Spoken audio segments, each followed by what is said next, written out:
प्रति पिता का जो प्रेम है और जो मोह है वो उसकी हम समझते हैं कि लालू जी ने कल परिचय दिया है। इसलिए तेजस्वी जी को प्रोजेक्ट कर रहे हैं ताकि कोई लोग और ना बीच में और जो लोग ख्याली पुलाव पका रहे हैं, मुंगेरी लाल के हसीन सपने देख रहे हैं, उनका सफाया बिहार से होने वाला है। आप घोषणा किस आधार पर करिएगा भाई, आप सरकार में आइएगा, आपको मौका जनता देगी तभी ना आप कुछ दीजिए। अब राहुल गांधी जी को बेचारे को लिख के दे दिया गया, अब उनको पता नहीं है कि जगलाल चौधरी कौन है। नमस्कार, मैं प्रेम, आप देख रहे हैं एमके न्यूज इंडिया। 2025 विधानसभा चुनाव के समय जैसे जैसे नज़दीक आ रहे हैं वैसे वैसे जो राजनीतिक जो है गर्म हो रही है। पटना में कल 18 दिन के अंदर जो है राहुल गांधी 2 बार आ चुके हैं। वहीं आपको बता दें कि कल लालू प्रसाद यादव ने कहा है कि तेजस्वी को सीएम बनाएं। कहीं ना कहीं ये भी देखा जा रहा है कि अब लालू प्रसाद जो है तेजस्वी के लिए वोट बैंकिंग शुरू कर दिए हैं। इसी तमाम मुद्दे पर हमारे साथ बात करने के लिए बिहार सरकार में मंत्री संतोष सुमन है। सर, कैसे देखते हैं अब लालू प्रसाद यादव भी अब सीएम के प्रोजेक्ट पे जो है अब काम करना शुरू कर दिए हैं कि तेजस्वी को सीएम बनाएं? देखिए, इसको आप 2 तरीके से देख सकते हैं। एक तरीका है कि एक पुत्र के प्रति पिता का जो प्रेम है और पिता चाहते हैं कि हम अपने जीवन काल में स्थापित करके जाएं। हर पिता चाहते हैं, हर पिता की इच्छा होती है सीएम बनाओ, चाहे किसी भी पद पर हो। कोई आईएएस देखना चाहता है, कोई इंजीनियर देखना चाहता है, कोई डॉक्टर देखना चाहता है। एक पुत्र के प्रति पिता का जो प्रेम है और जो मोह है वो उसकी हम समझते हैं कि लालू जी ने कल परिचय दिया है। और जहाँ तक सीएम बनने की बात है, जनता तय करेगी। लालू जी तय नहीं करते हैं। लालू जी, आप लोग ऐसे पूछ रहे हैं कि लालू जी ने घोषणा कर दिया और तेजस्वी जी सीएम बन गए, ऐसा तो है नहीं। ये जनता तय करेगी। लोकतंत्र है, जनता के बीच में जाना होगा, जनता का विश्वास। तो उससे हमको नहीं लगता है कि लालू जी के घोषणा से कुछ होना है। और दूसरी एक बात है कि लालू जी नहीं चाहते हैं कि सत्ता का जो चाबी है राष्ट्रीय जनता दल में किसी दूसरे के हाथों में जाए। वो अपने घर में रखना चाहते हैं और अपने ही पास रखना चाहते हैं। इसलिए तेजस्वी जी को प्रोजेक्ट कर रहे हैं ताकि कोई लोग और ना बीच में एंट्री मारे।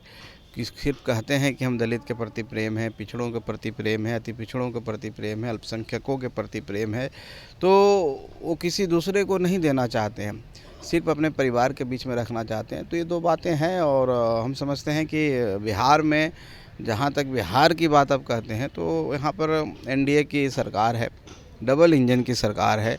और माननीय मुख्यमंत्री आदरणीय श्री नीतीश कुमार जी बड़ी अच्छी तरीके से, बहुत ही कुशल ढंग से शासन प्रशासन को चला रहे हैं।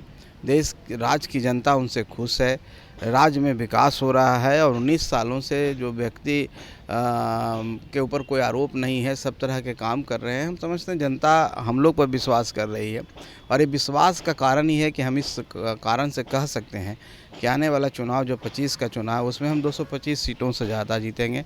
और जो लोग ख्याली पुलाव पका रहे हैं, मुंगेरी लाल के हसीन सपने देख रहे हैं, उनका सफाया बिहार से होने वाला है। जी, तेजस्वी यादव भी अपनी यात्रा पर हैं और वहीं जो है माई बहन योजना जो है और उज्ज्वला योजना के तहत और 200 यूनिट बिजली फ्री, तमाम जो बातें वो कहते हुए नज़र आ रहे हैं। और नीतीश कुमार को थके हुए सीएम प्रोजेक्ट कर रहे हैं।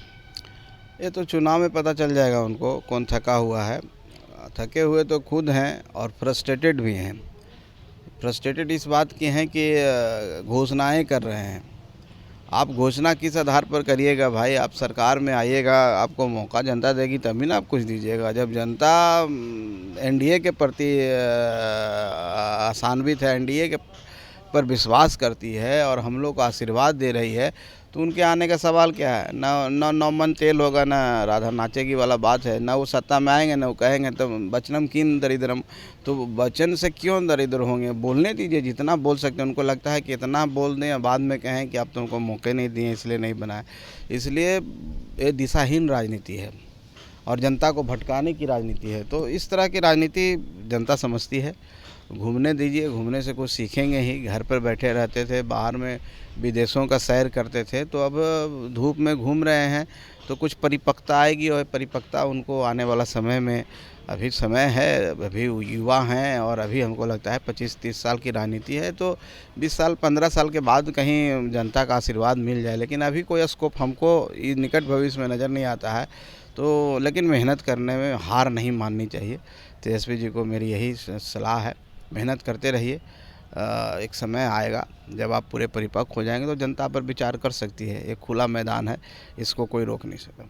जी, भगीरथ मांझी वहीं कांग्रेस का दामन थाम लिए जेडीयू छोड़कर, दूसरी तरफ जो है दोबारा जो है राहुल गांधी आते हैं और जगलाल चौधरी को जो है बड़े सम्मान के साथ जो है उनके जयंती में शामिल होते हैं, लेकिन उनके परिवार से नहीं मिल पाते हैं। अब राहुल गांधी जी को बेचारे को लिख के दे दिया गया। अब उनको पता नहीं है कि जगलाल चौधरी कौन है, उनको पता ही नहीं है जगलाल चौधरी के बेटा कौन है, जगलाल चौधरी जी ने क्या काम किया उनको पता नहीं है। वो तो लिख के दे दिया गया। बाहर के आदमी हैं, बिहार में आए हैं, तो वो नाम भी लेने में देखिए कि कुछ और नाम ले रहे थे। तो हम समझते हैं कि अभी राहुल गांधी जी बिहार पर ध्यान दे रहे हैं, अच्छी बात है। कांग्रेस को मजबूत करने के लिए उनको बिहार तो आना ही चाहिए। और कांग्रेस जब तक वो अकेले यहाँ चुनाव नहीं लड़ेगी तो उनका जो धरातल है वो कभी धरातल पर आ नहीं पाएंगे। उनकी उनकी जो अपनी जो पकड़ है वो कभी बन नहीं पाएगी बिहार में। तो हमको लगता है कांग्रेस उस ओर सोच रही है, राजद से अलग सोच रही है, पिछलग्गू ना बन करके, बी टीम ना बन करके अपना अस्तित्व खुद बचाने के लिए अपने आप लड़े। तो कांग्रेस कोशिश कर रही है तो कोशिश करने दीजिए। बिहार तो सब लोग आते हैं, सबको ज्ञान मिलता है, राहुल जी को भी ज्ञान मिलेगा तो उनके राजनीतिक भविष्य में कुछ काम आएगा। क्या लगता है कि राहुल गांधी हो या आरजेडी या महागठबंधन जो है, जिस तरह से आप बड़ा दलित का चेहरा भी हैं और केंद्रीय मंत्री जीतन मांझी भी एक हैं जो दलित का चेहरा है, तो क्या लगता है कि 2025 का जो चुनाव होगा दलित को बांटने का या साधने का? देखिए, समाज के कोई वर्ग के लोग हों, उसमें दलित भी आते हैं, अनुसूचित जाति जनजाति की बात अब कर रहे हैं, उसमें समाज के सब वर्ग के लोग आते हैं। सब वर्ग का विश्वास, सब वर्ग का आशीर्वाद एनडीए के साथ है और एनडीए प्रचंड बहुमत से जीतने जा रही है। बिहार में सबका सुपड़ा साफ हो जाएगा।